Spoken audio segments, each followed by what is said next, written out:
You're listening to Down to Earth, the Planet to Plate podcast, a co-production of Radio Cafe and Quivira Coalition. I'm your host, Mary Charlotte Domandi. On today's show, we're going to be hearing from Philip Connors, who has spent the last 24 years as a fire lookout, sitting on a mountaintop in the Gila National Forest in New Mexico, looking for smoke and writing books. We'll be talking about his latest book, The Mountain Knows the Mountain, in today's podcast. But first, a special feature from Quivira Coalition. Quivira Coalition is excited to highlight the stories of New Mexicans as part of our Pathways to Resilience program, where we connect farmers and ranchers to federal funding. The Environmental Quality Incentives Program, or EQIP, is administered by the NRCS, and it helps farmers and ranchers integrate conservation practices into working lands. In arid northeastern New Mexico, rancher Ariel Greenwood shows us an innovative project to keep water on the landscape longer: One Rock Dams. Prior to when we built these structures, all of the water was completely confined to the channel. So it was really disconnected from the surrounding floodplain. The dams are actually made of several rocks, but they're only one rock high, hence the name. Now with these series of one rock dams, we are able to slow the water down and spread it out, for one. So we have more water in some of these side channels and some of the old channels. It's a little bit more of a braided effect, but also they work over time. You know, the idea with that is just keeping more water on the ranch for longer. Quivira Coalition is committed to providing opportunities for historically underserved farmers, like veterans, beginning farmers and ranchers, and people of color. You are invited to connect with USDA resources like EQIP at Quivira's annual conference, Regenerate. Regenerate is happening November 5th through 7th in Santa Fe, New Mexico this year, and scholarship applications are open now. Visit regenerate.com to apply. This message is brought to you by Pathways to Resilience, a production of Quivira Coalition with funding provided by the USDA. Today's program was recorded at Collected Works Bookstore in Santa Fe, New Mexico. It's a terrific independent bookstore that does a lot of author events. In this conversation, I talked to Philip Connors, whose latest book is called The Mountain Knows the Mountain. It's such a pleasure to be back on the air, so to speak, with Phil.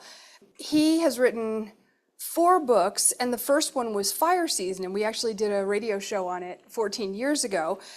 The new book is called The Mountain Knows the Mountain, and he is a fire lookout. Tell us, first of all, what is a fire lookout, and how did you get into this work?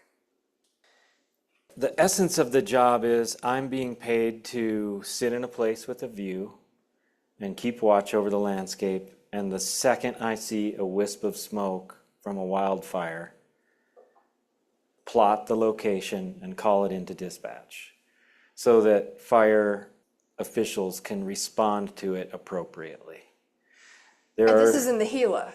It is in the Gila, Gila National Forest. I've worked there for 23 years. There are other duties that arise once a fire is underway. I'm watching weather on behalf of fire crews and giving them updates. I'm letting them know if there's a sudden wind shift and their fire behavior changes. I'm relaying radio messages if people find themselves in remote locations, maybe a deep canyon, where they can't hit a radio repeater. And so I'm a human radio repeater. And I take weather measurements every day and call them into dispatch. I've done that at 9 a.m. every day I've ever been there. But that's the essence of the job. And you do it 6 months a year? Yeah, in recent years, fire season is getting longer, and I've been working from early April into September, a lot of years, yeah. So when you see a wisp of smoke, the human eye can't necessarily locate where it is. Is it triangulated? Are there other fire lookouts who help the fire authorities determine where the fire is coming from? That's the foolproof method. If you can get one other set of eyes on the fire from a different fire tower, then yes, you can triangulate. Or if you parked yourself in a place for 23 years and learned the name of every peak and ridge and canyon and every drainage, then you can actually tell where it is. Yeah. Quite often, unless it's coming up from beyond a ridge and you don't know, is it a mile beyond the ridge? Is it 6 miles beyond the ridge? That's when it's very helpful to have the triangulation. I just want to say 23 years. 1 year you didn't do it, but 23 years of doing this job, 5 to 6 months a year, what keeps you coming back? You know, that keeps evolving, to be honest with you. In the beginning, I thought, are you kidding me? A paid writing retreat? Courtesy of the US government? Like, sign me up, you know? But then over time, I became mesmerized by the drama of wildfire on a landscape scale in a place that's prone to burn and has evolved to burn and is beautiful in part because it burns. And then, you know, I started to try to learn the name of every flower and every bird and every creature with whom I share the place.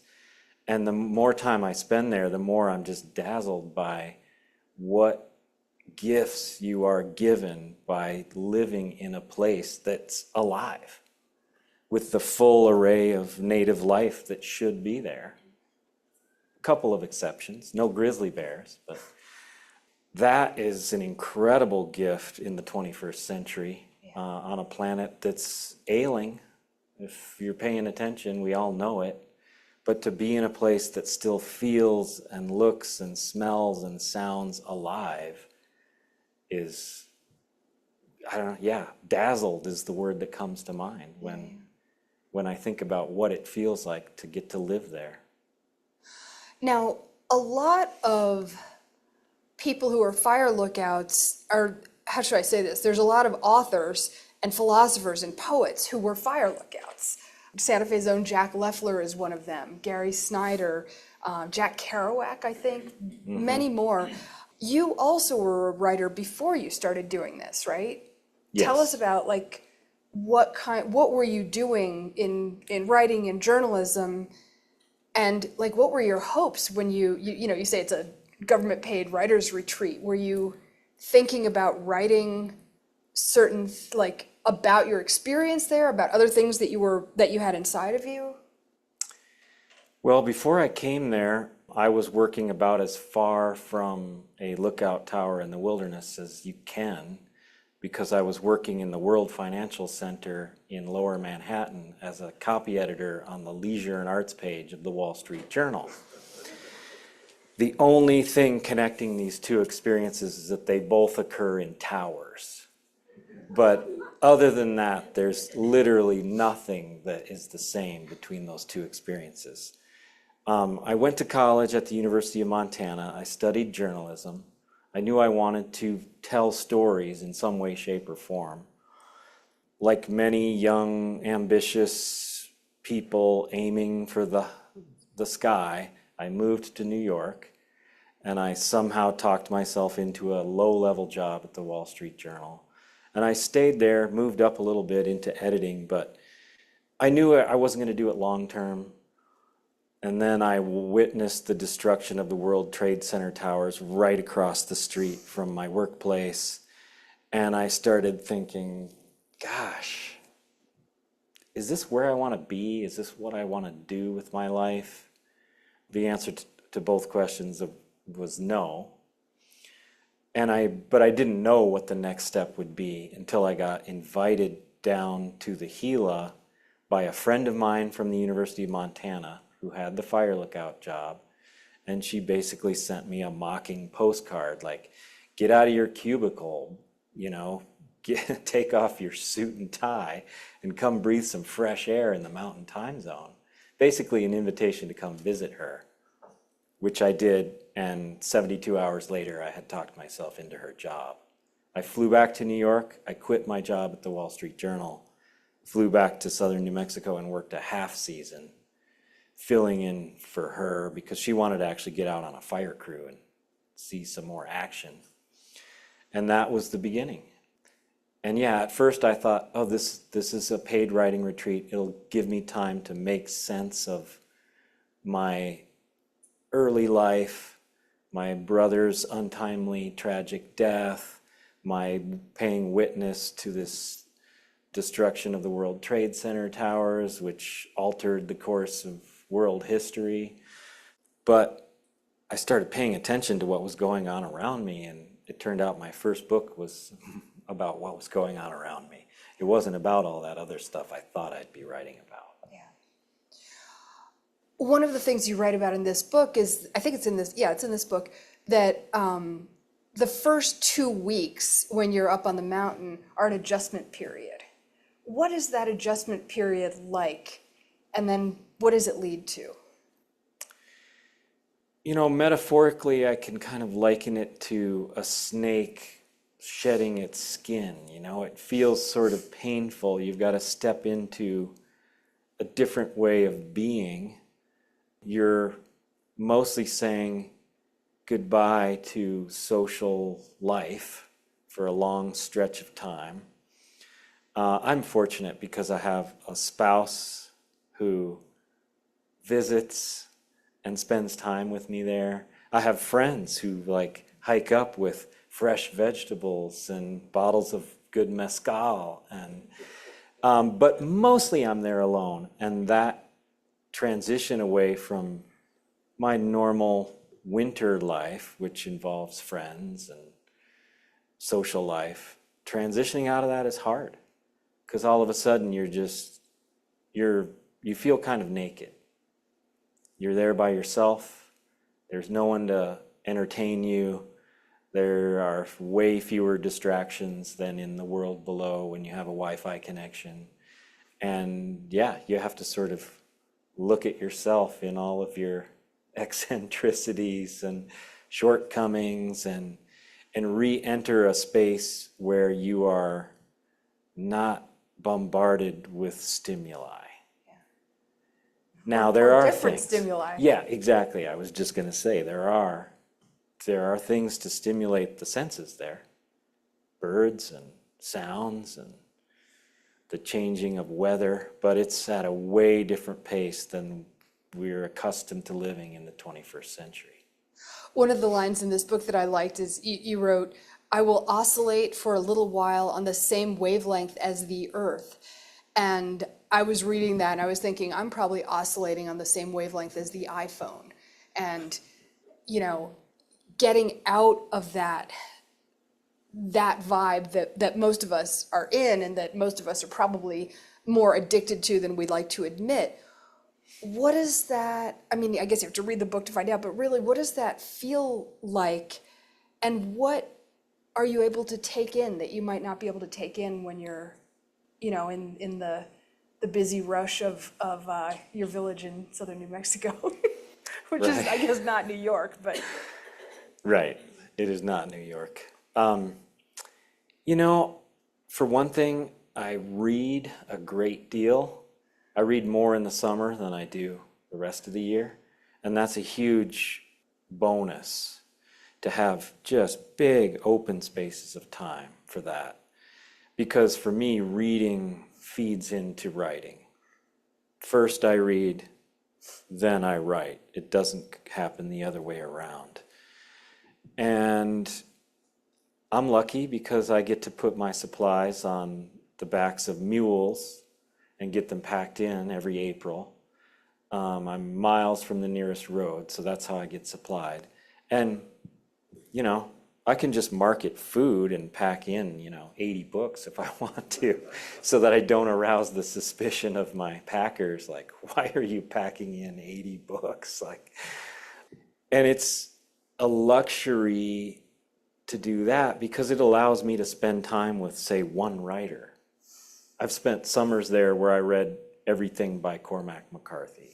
I've spent summers there where I tried to read everything by Toni Morrison or James Baldwin or other writers I admire. And to sink down into the vision of a single writer over the course of months and feel like you have the time to do that and understand the mechanics of how they tell stories and the particular eccentricities of style and vision. I mean, who gets to do that, right? Do you ever forget to look for fires? Good question. I've had a couple of instances where I might have been not paying as close of attention as I should have been. And it was mostly because of a book. Yeah. Early on in my fire lookout career, I can remember getting a call on the radio from another lookout, and he was very kind about it. He said, look, I'm picking up something, could be dust, might be a smoke, off to your west and to my east. If you can give me an azimuth on it and, give me a direct line. And I look up, I'm like, oh, John, you're so sweet. That is not dust. That is a smoke.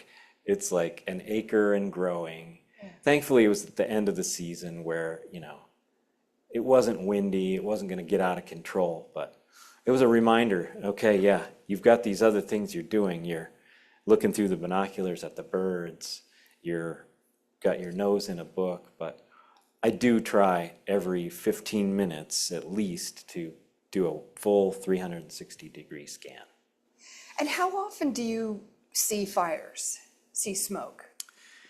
Over the years, the average for me in a season is about 10 that I call in myself. I've had summers where I saw 2 or 3. I've had summers where I saw 16 or 17 fires in a season. But it's a very flammable landscape. It gets hit by lightning. There's the occasional mishap with humans and campfires or humans and camp stoves. The 20th century average for fires on the Gila National Forest was something like 375 a year. It's just a place that likes to burn, so I'm guaranteed to have action every year when I show up there. Are they mostly literally wildfires from lightning strikes? Yes. Yeah. On the Gila, 90 to 95% start by lightning. Now, we've had some big ones that were caused by humans because those start under different circumstances typically, in windier, drier times. But yeah, for the most part, it's lightning. I mean, I think a lot of people know about this already, but I think it's also important to just talk about it because, I mean, fire ecology in New Mexico's fire-adapted forests is a thing where, forests have been burning forever, for thousands, hundreds of thousands of years, and they're adapted to it. And then in the 20th century, we had fire suppression, which ironically led to bigger fires. Explain that. Well, yeah, we showed up a little over a century ago and created these forest reserves in recognition of the fact that downstream of those mountains, communities needed water. And so we needed healthy watersheds to provide that. And we wanted to attempt to manage those forests for the long run. But early on in the life of the Forest Service, we had these huge fires in the northern Rockies, Idaho mainly, and they were such a scar to the land and to the human psyche. And it was a way for the Forest Service this fledgling agency that had a lot of enemies in Congress and the US Senate, to say, you know what, this is our purpose. We can handle the fire problem. And so they started putting out fires pretty ruthlessly for most of the 20th century. We eventually realized that that was a fool's errand, and that we thought we were putting out fires. Instead, we were putting them off. And we were making their eventual re-eruption on the landscape more destructive. And so in the late 1970s, 2 national forests started experimenting with letting fires burn again. One was the Selway Bitterroot in Montana and Idaho, and one was the Gila in southern New Mexico. So the Gila has always been at the forefront of the fire, the progressive, re-emergent relationship we have with fire, where we understand these landscapes need to burn. Biomass breaks down in one of two ways. Through moisture, it'll decay. You know, you go to a forest in, say, the Olympic Peninsula of Washington State, you're going to see a place where wood breaks down because of moisture. Where we live here, it breaks down through flame. So that was a recognition that we had, and we've worked with trying to reintroduce fire on the landscape. It's a hard thing to do. It's complex. It's dynamic. And it turns out we've been trying to do it over the last quarter century during the worst mega drought ever seen in the Southwest in over a millennium. So there are numerous pressures been brought to bear on the landscape. Climate change, mega drought, absence of fire, landscape starved of it, and trying to reintroduce it is hard because there's more biomass that can burn now. So it's a really tricky thing, but... Do they do prescribed burns, or does nature take care of that all by itself? There are prescribed burns every season in the Gila. They've been, you know, as aggressive as any forest in the Southwest doing those. I've seen prescribed fires of 15, 20,000 acres.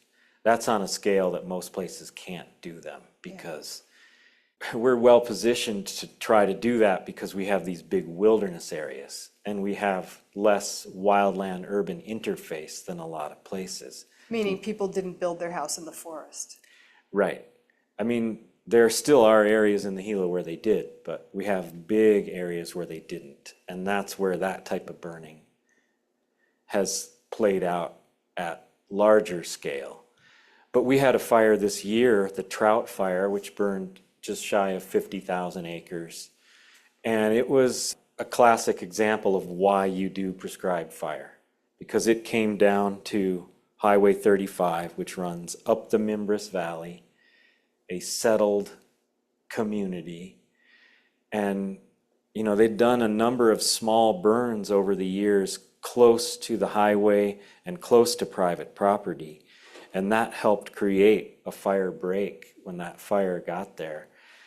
If you look at the outline of that fire, like 2.5 sides of it came right up to private property and homes. And they lost 2 structures in a 50,000 acre fire. Wow. It's a textbook example of why you do that sort of thing. And they've been good at it on the Gila for a really long time. So, having done it for almost 25 years, do you see shifting patterns because of the relatively new way that people are, you know, no longer doing fire suppression, let the fires burn? Are the forests different now? Are they becoming more of the sort of old style healthy forests? It's a mixed picture. When I wrote my first book, Fire Season, and it was published 14 years ago, I was very optimistic about what we could achieve with fire to keep a healthy, intact, by Southwest standards, old growth forest in the Gila. Since I wrote that book, we've seen mega fires on a scale that I don't know anyone could have predicted 20 years ago. The Whitewater Baldy fire burned 300,000 acres in 2012. The Black Fire burned 325,000 acres a decade later in 2022. And the forest that I knew when I showed up there is just remnants and fragments now. Now, did you ever get burned out of your lookout post? Twice now, yes. In 2013, the Silver Fire burned 137,000 acres on the south half of the Black Range, and they came and plucked me with a helicopter. Wow. Ahead of the flames. And then the Black Fire slowly backed toward the mountain where I work from the north. I had ample time to prepare for that because of the Silver Fire. There was much less fuel in that area surrounding my mountain. And so the fire slowly backed through that old burn scar. But, you know, And you walked out. I walked out that time, yeah.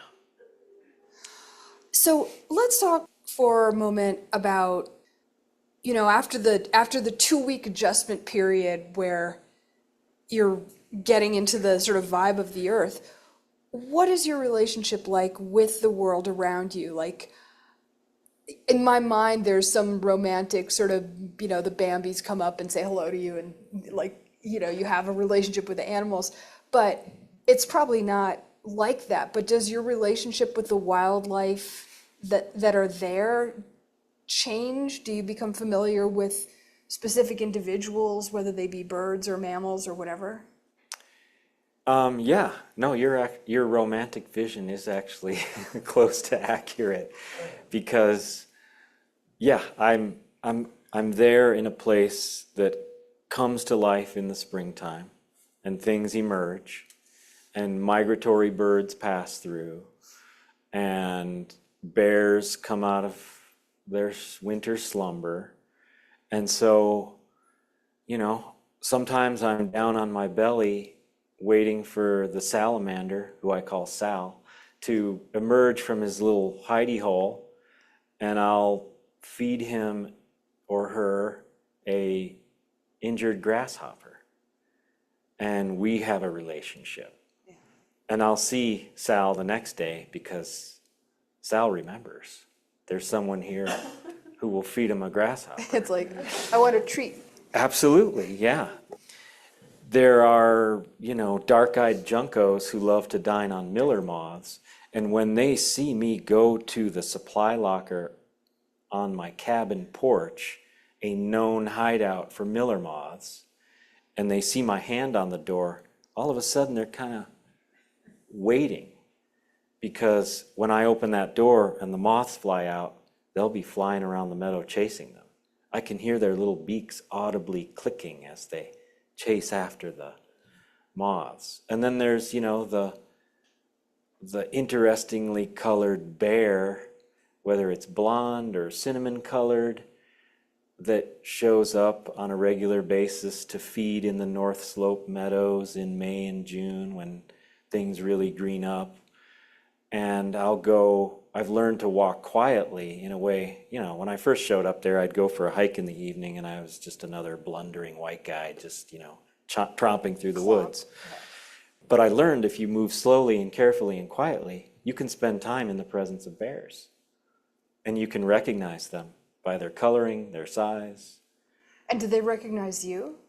I try not to let them know that I'm there, because the minute they know I'm there, they're gone. Yeah. They know what two-leggeds represent to them. And it's not warm fuzzies. So it happens sometimes they have such a great sense of smell. If I'm wrongly positioned with the wind, they'll eventually know I'm there. But yeah, I mean, certain birds, the deer with a piece missing from its ear, you know, you do start to recognize individuals, which is a really cool thing. Yeah. One of the things that I thought was amusing in your book was you wrote about how a New York editor said, you only get one Fire Lookout book. Right. Well, that you were like, oh yeah, I don't think so. Like, but what's interesting about this is you did something that I don't think you've done in your other books. I haven't read the middle two, but you are doing a lot of poetry and specifically haiku. How did that all happen? Well, as you point out, yeah, I rebel against anybody telling me what I can do with my creative life. In fact, that same editor, when my first book came out and I was trying to strategize with him about, okay, how are we going to do publicity for it? Because I'm going to go disappear up the mountain. And he said to me, no, you're not. And I said, excuse me? He said, no, you're done being a lookout. We're paying you real money to be a writer. You got to be available if CNN calls and, you know, Wolf Blitzer wants to interview a wildfire expert on short notice. And I was so flabbergasted by this presumptuousness that the center of meaning in my life, my vocation, my career, meant less to him than a 3-minute spot on CNN to pimp my book. I just thought, yeah, this guy does not understand where I'm coming from. Has he read the book? Right, yeah, he was my editor. You would think he would have read the book and absorbed my love of the job. But, New York editors can have a kind of steely personality, and they want you to do what they want you to do. But yeah, as soon as you tell me I can't write any more about subject A, some part of me is just going to be like, well, I'm going to write 3 books about being a lookout then, because that's absurd. Right. And I live in a dynamic place that's always changing. And there are new ways of seeing it and approaching it. And in this case, haiku is a new way allowing me to approach the place and the work I do there and the things I experience there with a new tool, basically. As you pointed out earlier, I've missed 1 year out of the last 24, and it's because I had 2 hip surgeries. I had this impingement that was causing me a lot of pain, and so doctors went in with cold metal instruments and reattached my torn labrum to the rim of my hip socket and took a burr tool and took a little bone spur off my femur, and yeah, I was down for a year, basically. Yeah. And during that year, I lost the ability to read. Chronic pain destroyed my attention span. Yeah. And I mentioned this to a friend of mine who's somebody I'd corresponded with through the mail, longhand, by letter, for years and years. And she wrote back to me and included one book, and it was The Essential Haiku, edited by the poet Robert Hass. And it was 100 selections, more or less, of 3 great haiku poets, Matsuo Basho, Yosa Buson, and Kobayashi Isa. And I opened that book and did as she said, which was, if you can't read a book, try 3 lines of haiku. And I just fell in love with the form. I had previously thought it was a vehicle for expressing appreciation for chrysanthemums under the moonlight, which it does, some of that, but it does a whole range of other things.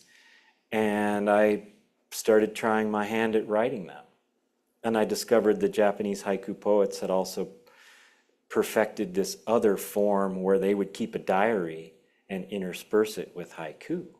And the haiku would be in dialogue with the diary entries, or a counterpoint to the diary entry, or an expansion of the diary entry. And I just started playing with that.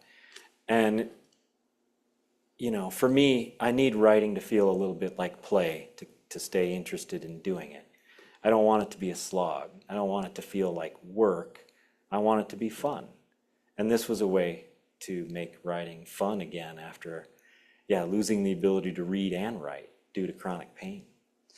Is there a name for that form, which is the diary entries interspersed with haiku? Yes, it's called haibun. That's right. And that's what this is. This is my attempt to be in dialogue with the Japanese haiku poets in a form that they practiced by, doing a modern attempt at it. They did a lot of things with their diaries and with their haiku and haibun. One was, because haiku emerges from a communal practice. I didn't know this when I first started reading haiku, but in the beginning, haiku were not individual poems. They were the first stanza to a linked series of verses, 36 or 50 or 100 verses long. And there was a rule whereby you had to follow a certain progression, and blossoms and the moon had to appear a certain number of times. And it was done as like a party. It was like a parlor game or something like that, where Groups of people would come together, and one person would provide the opening stanza, and then everyone would get a chance to riff on it and create a long series of linked verses. That first stanza was called the haiku, and some of them became famous. Some of them became poems that people would collect in anthologies of great first verses of linked poetry. And so it started to kind of break away, in a way, from the linked poetry writing tradition and become its own thing. So that was kind of cool. The communal nature of Renga, which is what the linked verses were called, also lent itself to, like, these anthologies they would do. They would include multiple voices. And even if a haiku poet kept a diary and wrote a haibun, they'll drop a few haiku in from their friend. And so I did that in this book too. There are contributions from Monica, my wife, and from a friend of mine, Bobby Bird, because I wanted other voices to be part of it too. And the haiku poets also were artists, illustrators.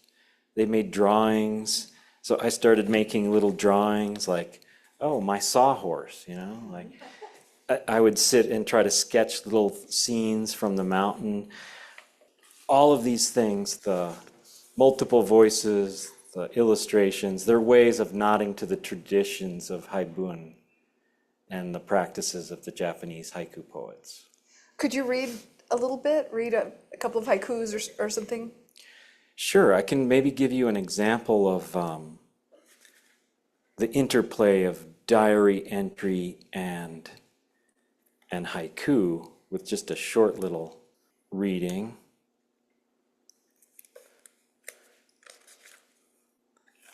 This one is sort of fun. It's pretty short. I'm just talking about chores I have to do there. Simple chores take on spiritual significance. Dipping water from the cistern, refreshing the hummingbird feeders with simple syrup, setting the teapot in the afternoon sun to warm water for dishwashing, swirling my dirty clothes in the 5-gallon pail I've marked laundry, in contrast to the one marked mop, and hanging them on the line to dry. Building a fire in the wood stove to heat the cabin before bed. Half of what I think of as my spiritual life is comprised of such gestures, repeated daily. You cannot spell spiritual without ritual. I recall Bill Murray's character in the movie Groundhog Day, reliving the same day over and over until he got it right. And what was that character's name? Yes, Phil Connors. And then the haiku that ends that section. Glassing distant hills, cutting wood, hauling water, upkeep for the soul. I love how a lot of the haikus have a sense of humor. A lot of them bring in a very sort of 21st century take on life, but it's combined with a very primal kind of timeless observation of nature. It's really a pleasure to read, and this is another reason why y'all should buy the book, because it's, you know, you can spend time with the haikus just on their own. And one of the things that is so clear from many of them is your sense of mortality. Being in nature, you can hardly help but think of, you know, the cycles of life and death, because it's all around you all the time. And on top of that, the mortality that we human beings are causing through climate disruption, through ecological disruption. So it's both of those things, and they're both very much in the book. Yeah, I mean, there's certainly a flavor of a sense of impermanence. But that too is something the Japanese haiku poets recognized and grappled with because of their studies of Zen. A couple of them flirted with the idea of becoming a Buddhist priest. Basho, for instance, he he's very explicit about, he saw 3 different paths for himself. One was Zen Buddhism and becoming a priest, and another was working for the shogunate, basically working for the government. But he chose the path of poetry. But yeah, his poems all have a flavor of what he called, well, he had there are a number of Japanese concepts having to do with loneliness, solitude, impermanence, and a sense of the fleeting nature of things. One of my favorite of his poems is, how admirable to see lightning and not think life is fleeting. I love that poem. I quote it in the book. Yeah. Partly because I'm getting paid to be intimate with lightning. So I have some thoughts and understandings about lightning, right? But I love the thought behind that poem. And the more you read it, the more you start to wonder, is he being ironic? Yeah. Does he really think it's admirable to see lightning and not think life is fleeting? Or is he actually saying, you got to admire somebody who sees lightning and doesn't think life is fleeting, to kind of live in that blissful ignorance, you know?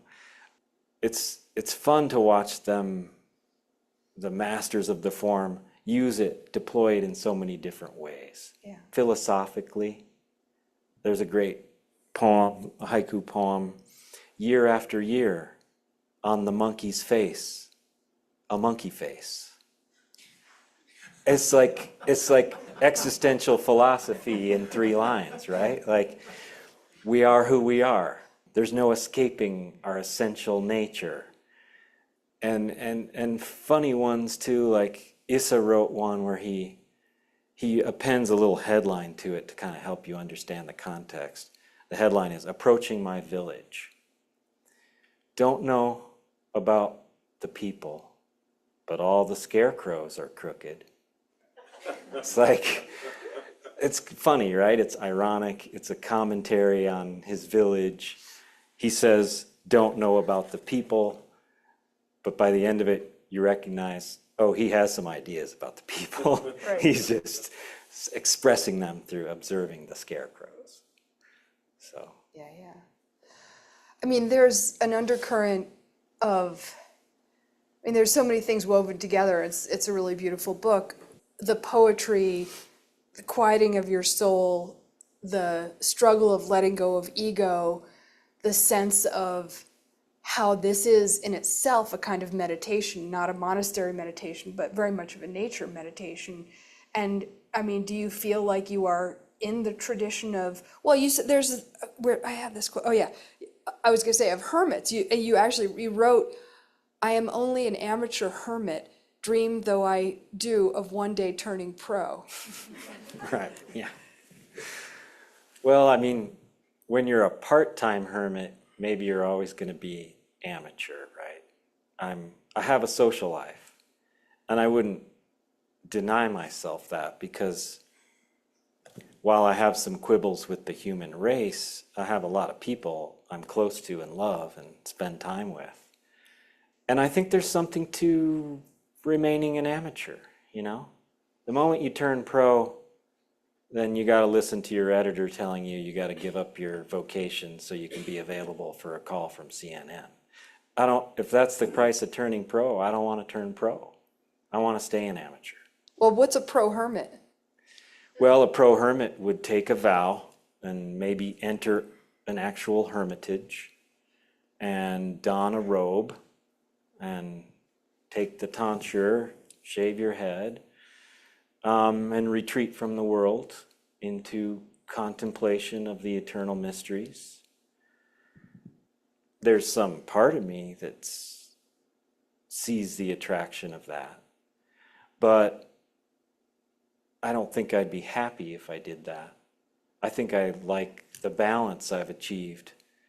It can feel a little schizophrenic to abruptly move, as I recently did, between wilderness trail surveys, 18 days ago, and then a flight to LaGuardia and a book event in Brooklyn. it's a little jarring, but Right. I've learned to manage that transition, and I want to, part of the reason I wrote poetry is I wanted to try something that I knew I was an amateur at. I didn't study poetry.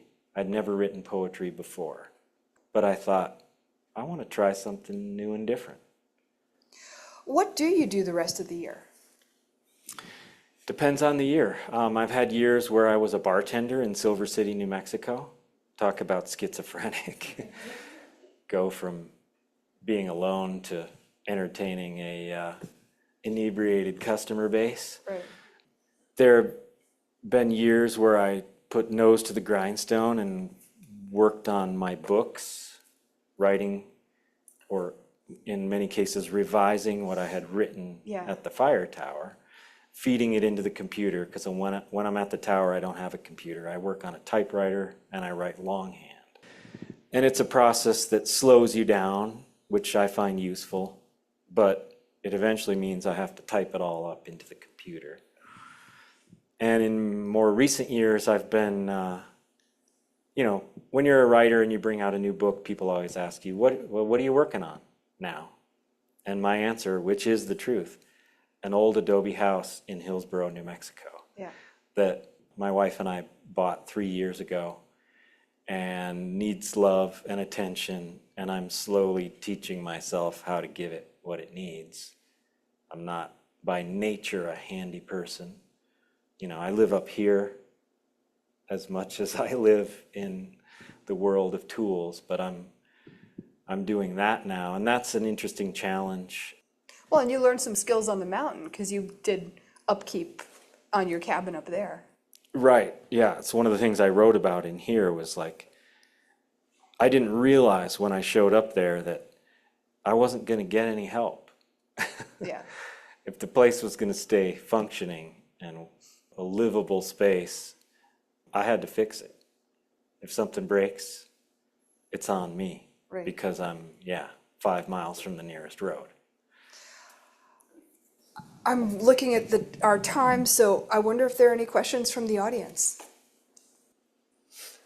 Not sure how to say this or if I even want to say it, but what you're doing, how is it vis-a-vis modern technology and, your very serene, wonderful writer's retreat paid by the government job, like the danger of being replaced by a drone or something?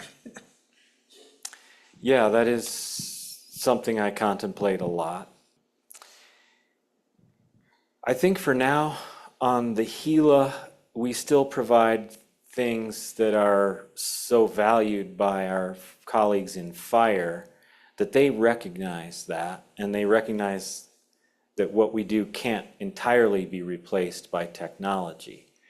There are certain new technologies that are entering the fray.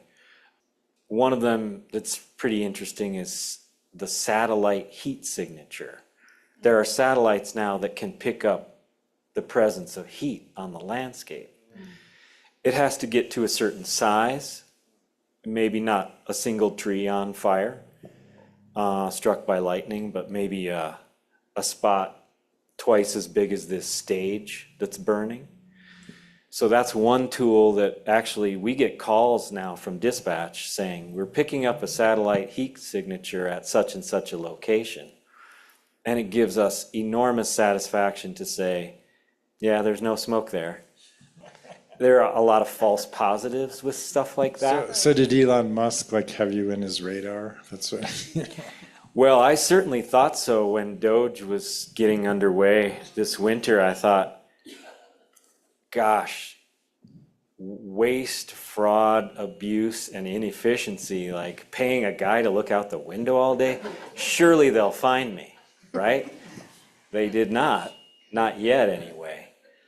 But I think it's because we provide certain things that a camera or a satellite or a drone can't. Like, I can give firefighting crews an instantaneous update when a storm over here has gusty outflow winds that changes the wind direction on their fire from 180 degrees to what it was 30 seconds ago.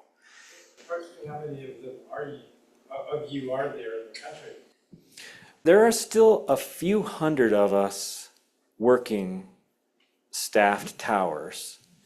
There are 10 on the Gila National Forest staffed every season. There's probably not a forest in the lower 48 that has more working lookouts in it. But it's a big forest. It's the size of Connecticut, 3.5 million acres, and it takes eyeballs to see it all. So, Do you hang out with each other? yeah, we're going to have our annual meeting in November. We get together once a year and trade stories and swap anecdotes, and that's a really fun event because for half the year we're just voices on each other's radios. Yeah. But we're good friends now. A lot of us have been doing it a long time. So cool. You marvel, I've been doing it 23 years. The woman at the most remote tower in the Gila, 12 miles from the nearest road, has been doing it for 44 years. Wow.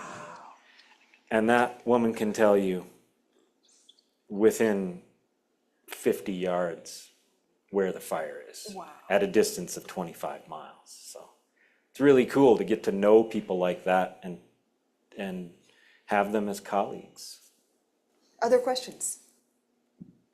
I have a couple, Phil, but I'd love to hear more about your foray into the world of poetry, because I find a good poem manages to capture something very complicated in very few words. Have you found yourself feeling drawn to write more poetry, or just how has it changed your relationship with your writing generally? Yeah, it was interesting to try, especially haiku, because it's such a constricting form. I came to think of it as, we're always encouraged in our culture of individuality to think outside the box, right? And at a certain point, I embraced the idea of thinking inside the box. Here's this little box of 3 lines, 5, 7, 5 syllables. And I also recognized that maybe by saying the least amount possible, you could say the essential thing. And it allowed me to say things in a way that I hadn't discovered before.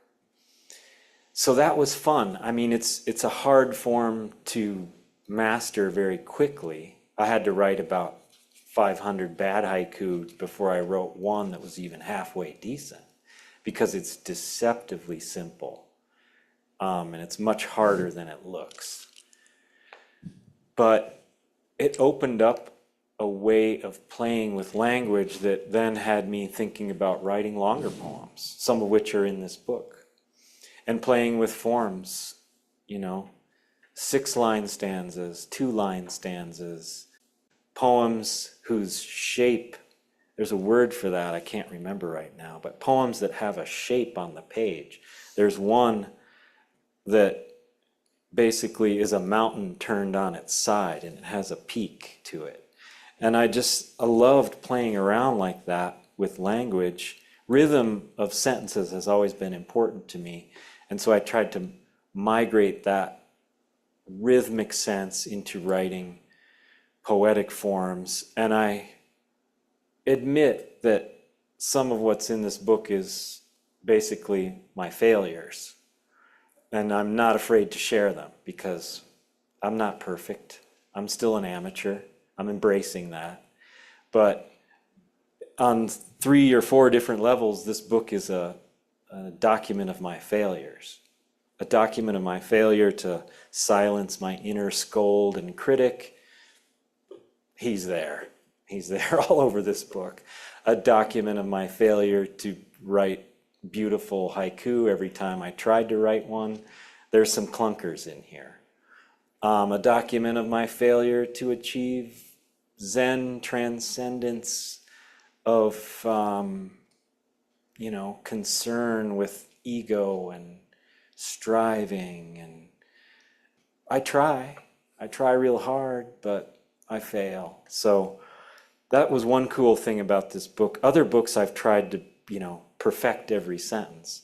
This book, I thought, because it's a notebook, it should open up for examination, the ways in which you fail as a human, to be a good writer, to see deeply, to transcend ego. It should be a document that's also a record of failure. Well, perfection's boring anyway, and especially perfect people. I couldn't agree more. But this was a perfect conversation. We'll see you all soon. Thanks for joining us this evening. Thank you so much. That was fun. That was Philip Connors speaking at Collected Works Bookstore in Santa Fe, New Mexico. If you want to get a copy of this book or any book, please consider going to your local independent bookstore, or if you want to buy online, you can go to bookshop.org. That's a site that benefits local bookstores instead of mega corporations. And before we go, please stay tuned for some important announcements. Quivira Coalition's new agrarian program has several offerings right now for different stages in an agrarian career. There's the Manager Fellowship for those looking to take their work to the next level. There's the Wellness Training Program, focusing on peer-to-peer wellness facilitator training in an agricultural context. And if you have an operation and are looking to share your expertise, Quivira is on the search for new mentors in the Southwest for an 8-month-long program. Learn more about these at quiviracoalition.org/newagrarian, and Quivira is Quivira. Quivira Coalition has some great workshops coming up this fall in New Mexico, Colorado, and online.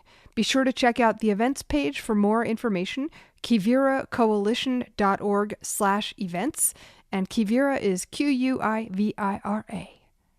This year's Regenerate Conference schedule is shaping up to be full and insightful. From November 5th through 7th in Santa Fe, New Mexico, we will be bringing together many great speakers, roundtables, and workshops on strategic business planning, do-it-yourself soil health evaluation, bonding and training livestock guardian dogs, and so much more.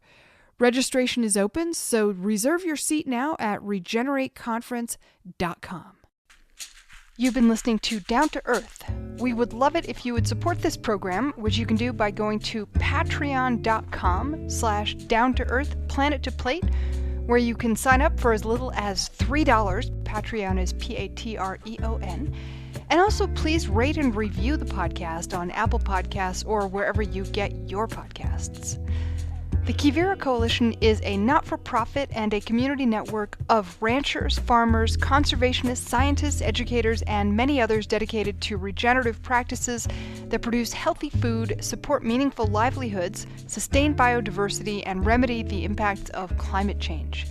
To learn more about Quivira and how you can support their work, visit quiviracoalition.org, Quivira. And finally, this show is a production with the Radio Cafe. You can check out radiocafe.org to hear back episodes of this show and also find all kinds of other shows on a wide variety of topics as well. Thanks for listening, and we'll see you next time.